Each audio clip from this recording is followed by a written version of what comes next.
The shatter was absolute. In the dead, pressurized quiet of the chemistry building at 2 a.m., the sound of the beaker hitting the floor didn't just break the glass, it fractured the air itself. The smell hit me a second later, sharp ozone and the bitter chemical tang of ruined polymer rising from the linoleum. The fume hood hummed its low, indifferent mechanical drone, the only sound left in the wake of the destruction. Sydney stood frozen. She didn't gasp, she didn't curse. She just stared at the glittering debris around her boots with a terrifying, statuesque stillness. The ice wasn't just cold anymore. It was cracking. To understand the weight of that silence, you have to understand the architecture of the 3 months that preceded it. We had spent 90 days in this lab, trapped in a high-stakes orbit around a resin synthesis project that demanded perfection. And Sydney was nothing if not the physical embodiment of precision. She didn't just conduct experiments, she curated them. I had watched her label hundreds of beakers, her handwriting a font of geometric exactitude, every serif sharp enough to cut. She tied her dark hair back with a specific, severe efficiency before entering the room, a ritual that signaled the suspension of her humanity and the activation of her intellect. She was a fortress, a beautiful, terrifying fortress. Our interactions were data points to her, necessary, calculated, and entirely devoid of anything resembling warmth. She treated me not as a partner, but as a variable she couldn't quite control. When I spoke, she listened with a polite, detached patience, like an anthropologist observing a particularly chaotic species. "Pass the pipette," she would say, her voice a cool, level stream of water. "Check the temperature gradient." Never, "How was your weekend?" or "Are you tired?" The wall between us was built of silence, safety goggles, and a refusal to acknowledge that we were breathing the same air. It was maddening because I operate on intuition. I see the connections between molecules like a messy, vibrant web. Sydney sees a grid. I work in bursts of frantic energy, fueled by bad coffee and sudden epiphanies. She works like a metronome, steady and relentless. We were oil and water, forced into the same flask, shaken violently by the pressure of the department grant deadline. I was the chaos she tried to factor out, the error margin she constantly tried to minimize.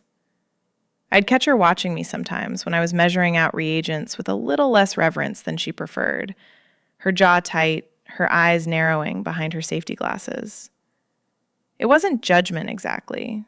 It was a kind of bewilderment, as if she couldn't comprehend how I hadn't exploded yet. But tonight, the explosion was hers.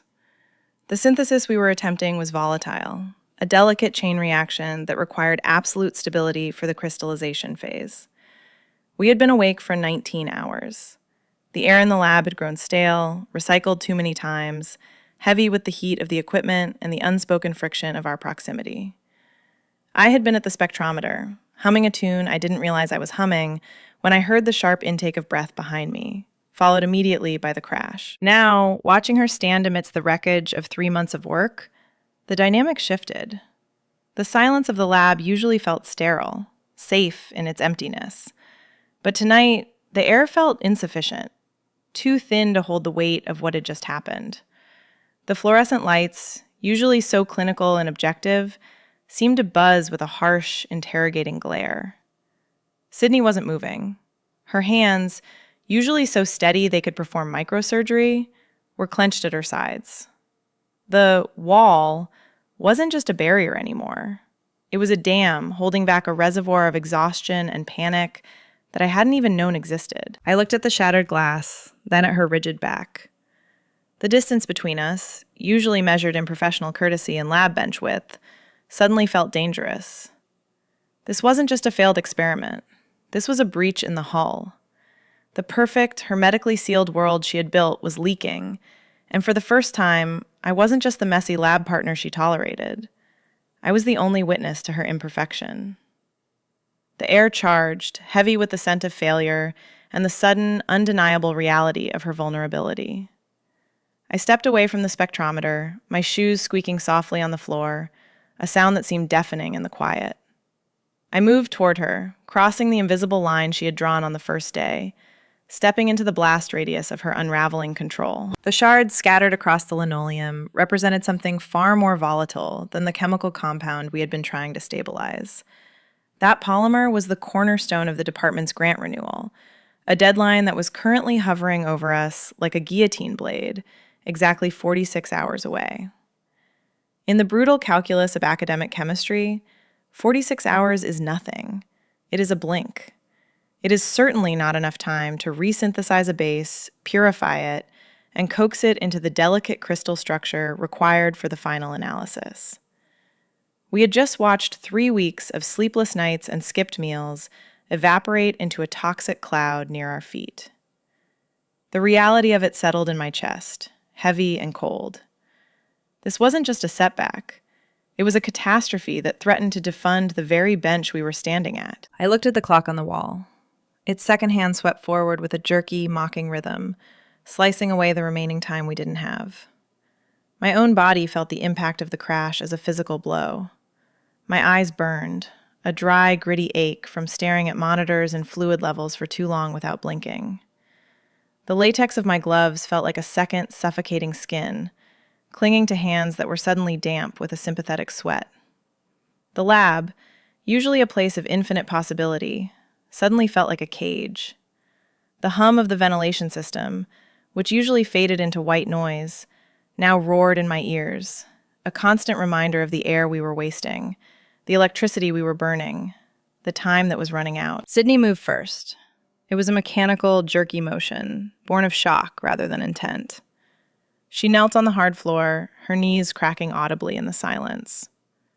She reached for a large, curved piece of the flask, her movement stiff. I watched, breath held, as her hand hovered over the jagged edge. Sydney, whose hands were usually steady enough to titrate a single drop of acid into a volatile base, was shaking.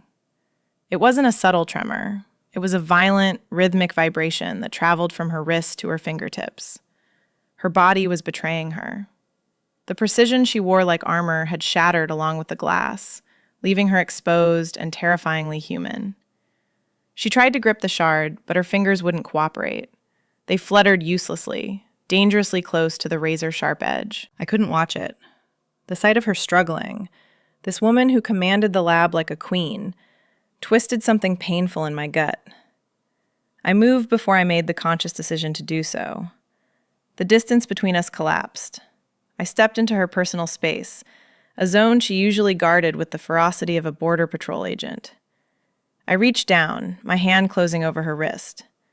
Her skin was burning hot, a stark contrast to the cool, detached persona she projected. "Stop," I said, and my voice sounded too loud, too rough in the quiet room.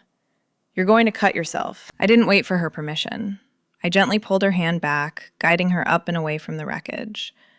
I took the broom and dustpan from the corner, moving into the space she had just vacated.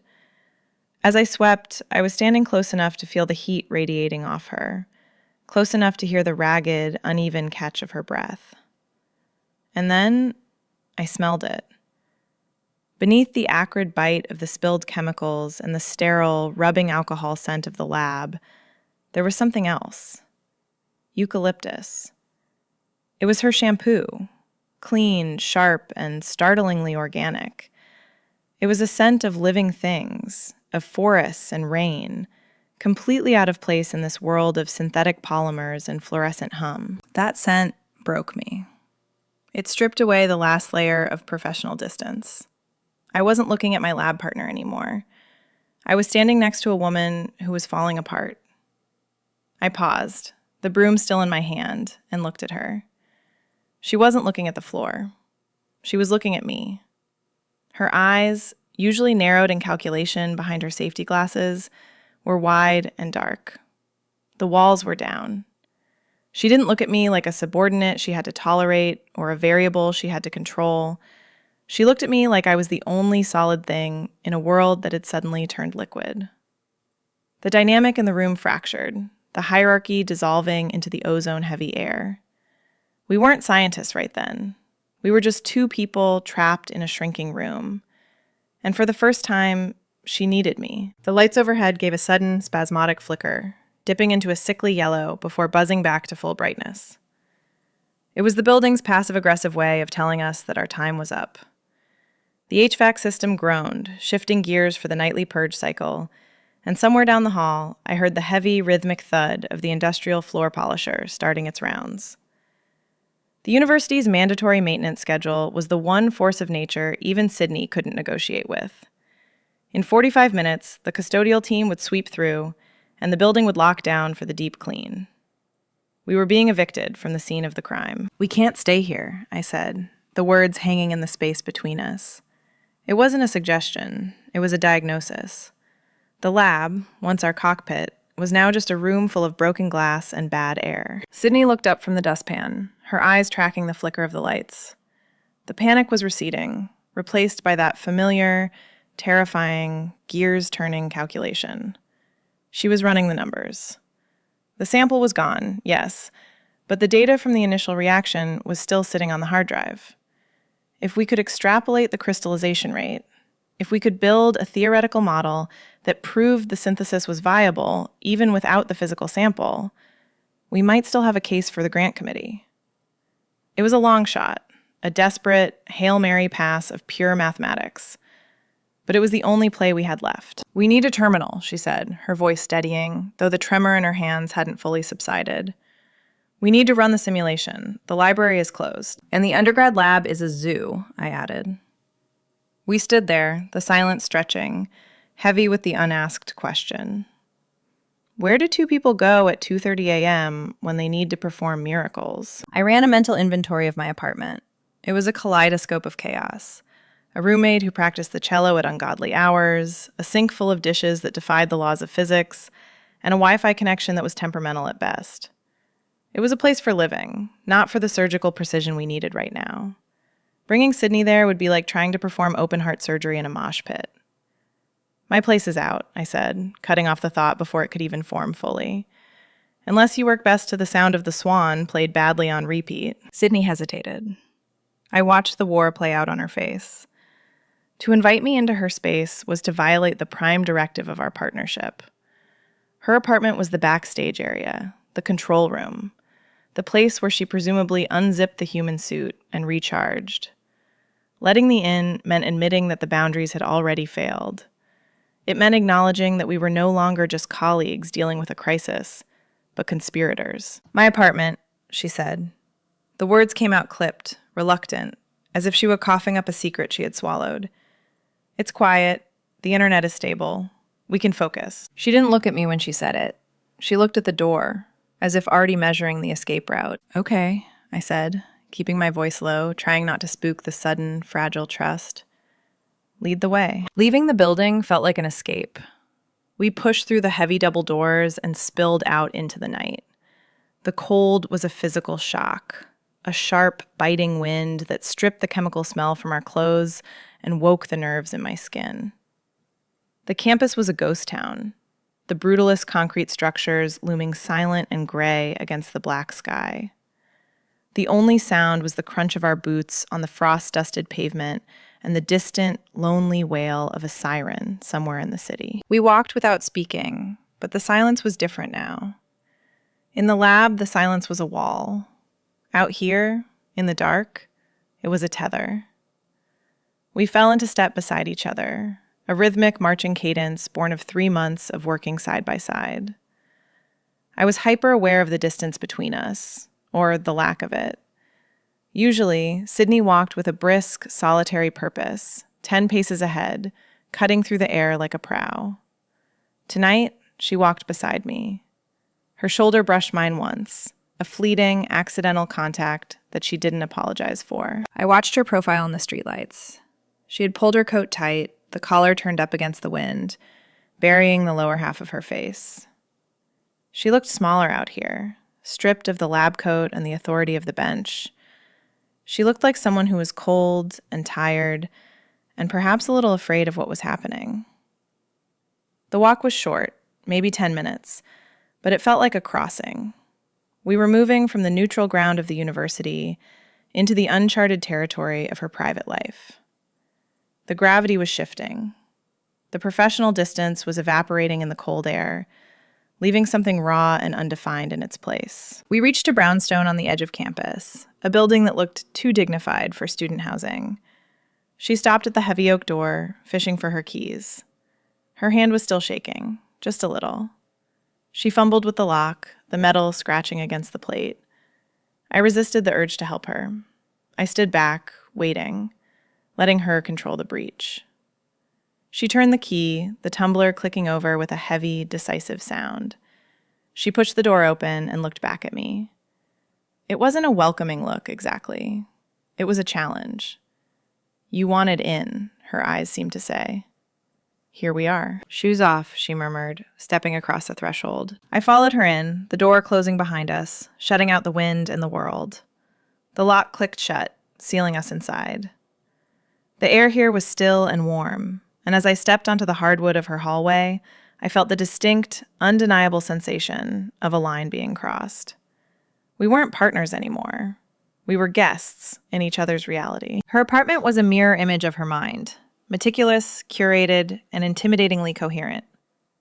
I expected a sterile containment unit, a white box where she simply powered down between shifts. Instead, I stepped into a library that happened to contain a bed. The walls were lined with floor-to-ceiling shelves, packed with books arranged with a precision that bordered on pathology. Spines were aligned by height, then by subject, and finally by color, creating a gradient spectrum that ran from deep indigo to pale cream.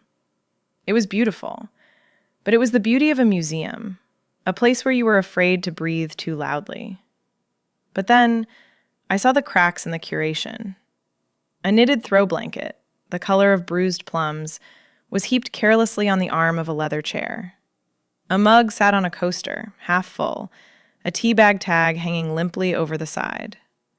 It was evidence of life.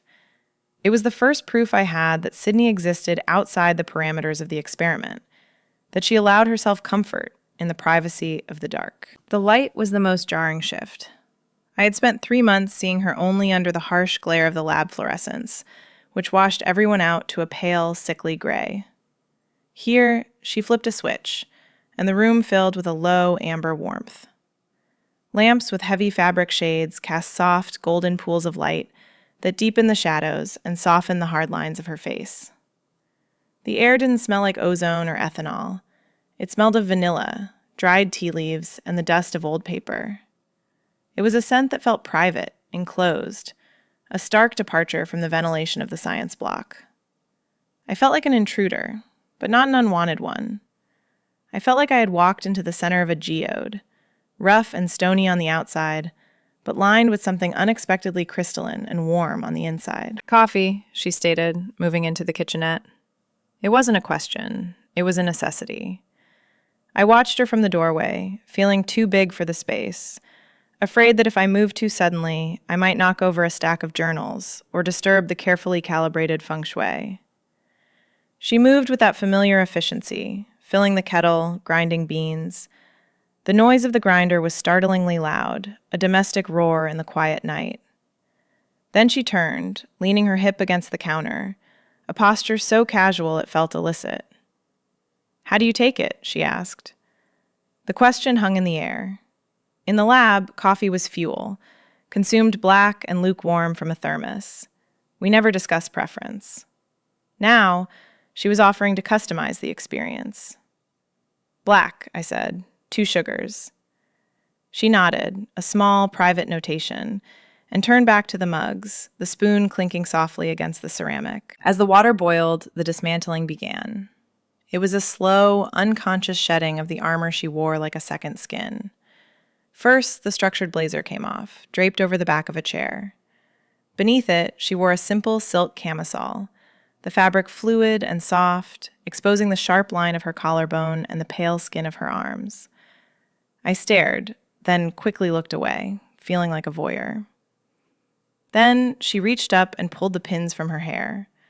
The dark mass of it fell, not in a chaotic tumble, but in a heavy, glossy wave that framed her face. Finally, she took off her glasses. She rubbed the bridge of her nose, squeezing her eyes shut for a moment. When she opened them, without the barrier of the lenses, her eyes looked softer, darker, stripped of their analytical filter. She looked younger. She looked touchable. She handed me the mug. Our fingers brushed against the ceramic, warm, solid.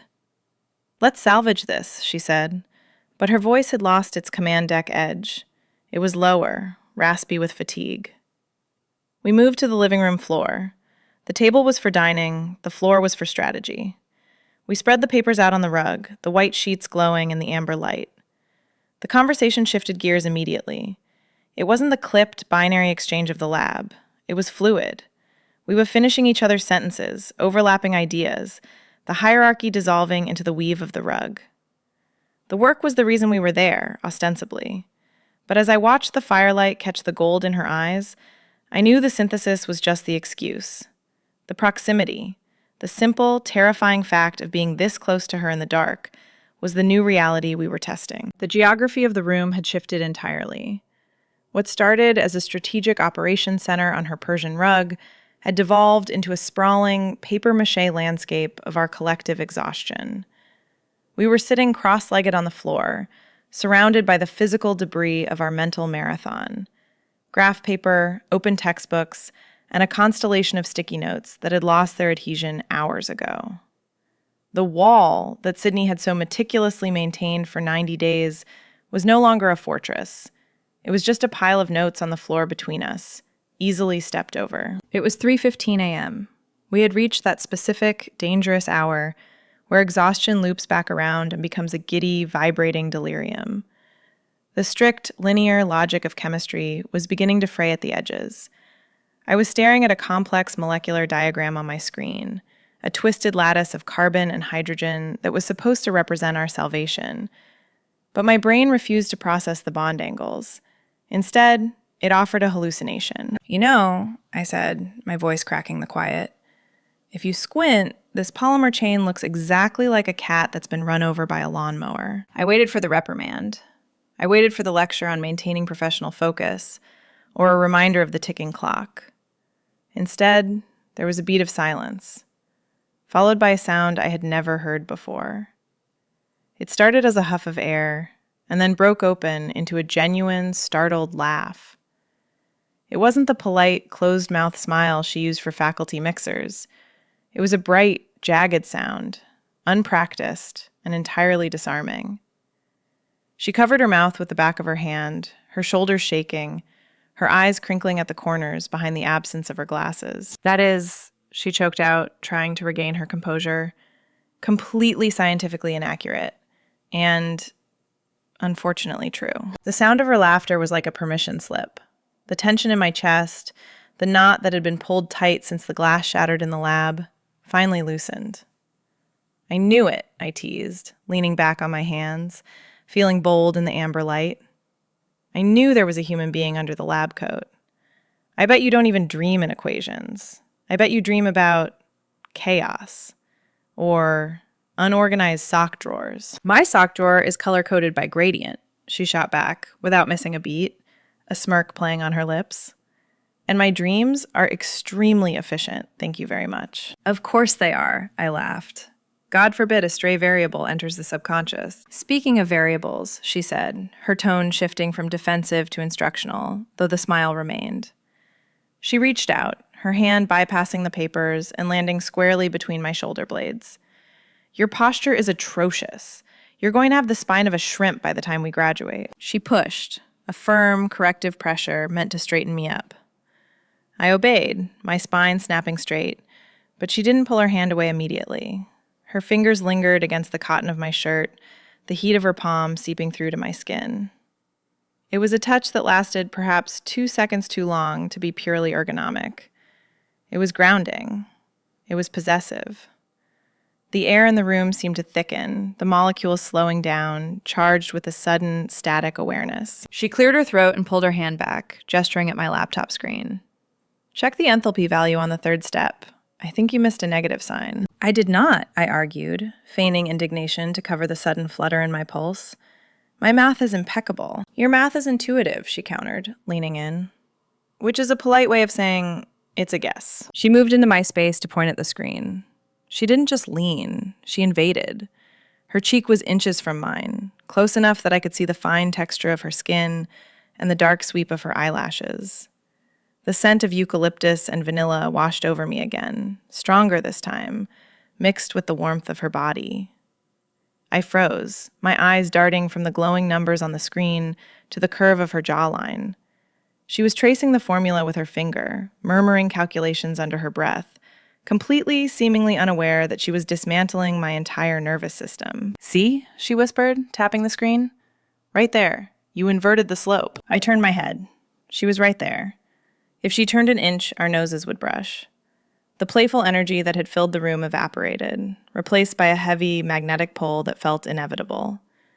I looked at her, really looked at her, this brilliant, terrifying woman who was currently sitting on the floor in her pajamas, correcting my algebra at 3 a.m. "You're right," I admitted, my voice dropping, losing its argumentative edge. She turned to look at me, and the distance between us was non-existent. Her eyes searched mine, the amusement fading into something darker, more intense. "I know," she said softly. Then a ghost of a smile returned. But it was different now. Slower, heavier. "You're infuriatingly smart, you know that? But you're sloppy." "And you're rigid," I whispered back. "Precision," she corrected, but her voice was barely a breath. "It's called precision." The laughter was gone. The jokes about cats and socks were forgotten. We were just two bodies in a quiet room, caught in the gravity of a conversation that had nothing to do with chemistry and everything to do with the fact that she wasn't moving away. "My lower back is screaming," I lied. It was a transparent, tactical retreat from the intensity of the floor, but Sydney nodded. We gathered our things and migrated to the plush, gray velvet sofa. It was compact, stylish, and decidedly intimate. When we sat down, the physics of the cushions betrayed us. We slid toward the center. My knee pressed against hers. In the lab, she would have shifted away immediately, reestablishing the standard deviation of personal space. Here, she didn't move. She just adjusted her papers, the warmth of her leg burning a steady line of contact through the denim of my jeans. The air in the room had settled into a thick, amber-hued quiet. The frantic energy had burned off, leaving a heavy, drowsy intimacy. She was reading a printout on polymerization rates, her eyes scanning the lines with that familiar, rhythmic intensity. I wasn't working. I was watching her. I traced the line of her throat, the way a stray lock of hair fell across her forehead, the slight furrow of her brow as she absorbed the data. It was a study in stillness. She didn't look up, but her voice cut through the silence, low and amused. "If you stare any harder, you're going to burn a hole in my cheek." I didn't look away. The old me would have flushed, but the 3 a.m. version of me held my ground. "I'm just checking for structural weaknesses," I murmured. She lowered the paper to her lap. Her gaze met mine, and it was unflinching. There was no annoyance in it, no professional distance. It was a direct, open channel. The silence stretched between us, tight as a violin string. She was looking at me not as a variable, but as the only other living thing in the universe. "And?" she whispered. "Find any?" "A few," I said, my voice barely audible. She shifted, turning her body fully toward me. The space between us, already negligible, seemed to vanish entirely. She reached out. The movement was slow, deliberate, giving me 1,000 years to pull away. I didn't.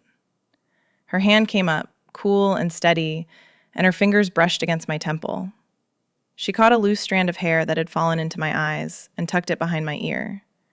Her knuckles grazed the line of my jaw, a feather-like contact that sent a shockwave straight to my chest. It wasn't the accidental brush of a shoulder in a hallway. It was intent. It was a claim. My breath hitched. Her hand lingered on my neck, her thumb resting just below my pulse point. She had to feel it, the frantic, staccato rhythm of my heart hammering against her skin. "We should sleep," she said. The words were a logical command, the sensible conclusion to a disastrous night. But she didn't move her hand. She didn't pull back to her side of the couch. Her eyes dropped to my lips, then back up to my eyes, dark and heavy. "We have work," I replied, the protest weak, a lie we both recognized. "The work will be there," she murmured, her thumb tracing a slow, hypnotic circle on my skin. "The grant will be there. The ruin will be there." "Sydney," I breathed. It was the first time I had said her name in this room. It sounded like a secret.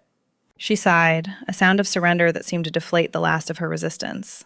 She pulled her hand back, but only to set the papers on the coffee table. I closed my laptop and set it on the floor. The barriers were gone. There was no work left to hide behind. She didn't retreat to her bedroom. She didn't offer me the guest blankets. She simply slid down, adjusting the cushion, her body curving naturally into the corner of the sofa. She patted the space beside her, a space that was impossibly small, impossibly inviting. Just for an hour, she rationalized, though her eyes were already half closed. I moved immediately. I slid down beside her. It wasn't a choice. It was gravity. I settled into the space she had made, my back against the cushion, her head coming to rest naturally, inevitably, on my shoulder. It was a collision of two worlds. The ice queen of the chemistry department was curled against me, her breathing slowing, her hand resting loosely on my arm. The heat of her body soaked into mine, a radiant, terrifying warmth that dissolved the last of my defenses. We didn't cross the final line. There was no kiss, no declaration of undying love. But as sleep pulled us under, tangled together on a velvet couch in the amber dark, we blurred the line until it was unrecognizable. The experiment was now compromised, and it was perfect. Waking up was a slow, confused ascent from the depths of a dreamless sleep. The first thing I registered was the light, not the aggressive, humming blue of the lab that usually greeted me after a crash session, but a pale, slate-gray wash that painted the room in soft, indistinct shadows. It was the color of early morning rain, quiet and subdued. The second thing was the silence. There was no mechanical drone of the fume hood, no rattle of the centrifuge, no relentless ticking of the wall clock. There was just the sound of wind pressing against the window pane, and the steady, rhythmic sound of breathing that wasn't my own. And then the third thing, the weight. There was a warm, solid pressure against my side, a gravitational anchor that held me to the couch. My left arm was pinned, numb from the elbow down, tangled in the folds of the velvet blanket. I shifted slightly, trying to regain feeling in my fingers, and the weight moved with me. I looked down. Sydney. The sight of her was a physical shock that stopped my breath in my throat. The Ice Queen, the architect of perfection, was asleep on my chest. Her dark hair, usually restrained in that severe, efficient tie, was spilled across my shirt in a chaotic, glossy wave. Her face was pressed into the curve of my shoulder, her hand resting loosely over my heart. She looked impossibly young, her features softened by sleep, the sharp lines of her concentration smoothed away. Panic, sharp and cold, spiked in my chest. It was the sudden, terrifying clarity of the morning after. Boundaries. We had not just crossed them, we had obliterated them. We were lab partners. We were colleagues in a high-stakes academic environment. We were supposed to be analyzing polymer chains, not falling asleep in a tangle of limbs on a velvet sofa. The wall she had built was gone, and I was suddenly terrified that when she woke up, she would realize I was on the wrong side of it. She would retreat. She would remember the grant, the glass, the professional distance, and she would look at this intimacy with the same cold, analytical detachment she used for a failed experiment. I braced myself for the rejection, for the awkward scramble to disentangle ourselves, for the apology that would put the ice back in her voice. But beneath the panic, there was something else, a profound, quiet sense of rightness. It felt like the solution to an equation I hadn't realized I was trying to solve. The warmth of her body against mine wasn't just physical. It was a kind of emotional ballast. For 3 months, we had been circling each other in the lab, two volatile elements waiting to react. Now that we had, the stability was undeniable. I didn't want to move. I didn't want to go back to the world of beakers and deadlines. I wanted to stay in this gray, quiet morning, where the only data point that mattered was the rise and fall of her breathing. Then the rhythm changed. Her breath hitched, a subtle shift that signaled the transition from sleep to wakefulness. My heart hammered against my ribs, loud enough that she had to feel it. She stirred, her head lifting slowly from my shoulder. She blinked, her eyes opening to the dim room. She didn't jump. She didn't gasp or scramble away. She simply looked at the blanket, then at her hand resting on my chest, and finally, up at my face. Her eyes were clear, gray, and completely unclouded. There was no sleep haze, but there was also no immediate return of the fortress. She looked at me with a raw, unguarded honesty that was more intimate than the touch itself. "Sydney," I whispered, my voice rough with sleep. She didn't answer immediately. She just held my gaze, her expression unreadable but soft. The silence stretched, heavy and fragile. "Is this okay?" I asked. The question was small, but it carried the weight of everything. The job, the friendship, the future. She didn't pull away. Instead, her hand moved, her fingers curling into the fabric of my shirt, tightening her grip just slightly. It was a grounding motion, a refusal to let go. "Yes," she said. The word was quiet, steady, and devoid of hesitation. It wasn't just an answer, it was a permission structure. It was an admission that the anomaly in the data was actually the discovery. We lay there for a long time, the gray light brightening imperceptibly around us. There was no work to be done in this moment. No lab coats, no safety goggles, no grant committees. Just the warmth of her skin seeping into mine, and the realization that the chemistry we had been studying was the least interesting thing in the room. I watched a dust mote dance in a stray beam of light, feeling a sense of peace so deep it was almost frightening. Then, from the coffee table, a shrill digital beeping shattered the world. Her phone. The alarm. The deadline was back. Walking back to the science block in the harsh, unforgiving light of day should have felt like a retreat into the ordinary. It didn't. The world looked the same, gray concrete, tired students, the manicured lawn, but the saturation had been turned up. The air didn't just feel cold, it felt awake, sharp with the promise of what came next. We walked side by side, the silence between us no longer a vacuum, but a conduit. I was hyper-aware of the rhythm of her boots on the pavement, a steady counterpoint to my own chaotic stride. We didn't touch, but the memory of her weight against me on the couch acted like a phantom limb, a sensation of pressure and warmth that the morning wind couldn't strip away. Entering the lab felt like walking onto a movie set after the cameras had stopped rolling. The shattered glass was gone, swept away by the night crew, leaving the floor gleaming with an aggressive chemical shine. The fume hood still hummed its indifferent tune, but the threat was neutralized. We sat at the terminal to upload the simulation. The progress bar crawled across the screen, a digital verdict on our future. When the final structure rendered, a perfect, stable crystal lattice rotating in 3D space, the relief was physical, a heavy weight dropping from my shoulders. The department head nodded as he reviewed the file, praising the remarkable recovery and the rigorous logic of the model. He saw the clean lines of the data. He didn't see the messy variables that had built them. He didn't see the 3 a.m. delirium, the amber light of her apartment, or the way panic had transmuted into intimacy. He praised the precision, unaware it was fueled by the chaos of the night. Walking out into the corridor, the adrenaline finally drained away, leaving a pleasant, heavy exhaustion. The wall was gone. In its place was a quiet, vibrating space where we both stood, the hierarchy of the lab completely dissolved. Sydney stopped by the break room. I leaned against the wall, watching her, expecting her to check her watch or rush to a lecture. She didn't. She walked to the communal coffee pot, poured a cup, and deliberately added 2 packets of sugar. She walked back and held it out to me. "Black, 2 sugars," she said.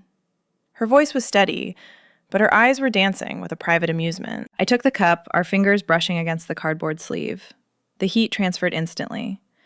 It was a small thing, a cup of terrible departmental coffee, but it was a callback, a confirmation that the night hadn't been a hallucination.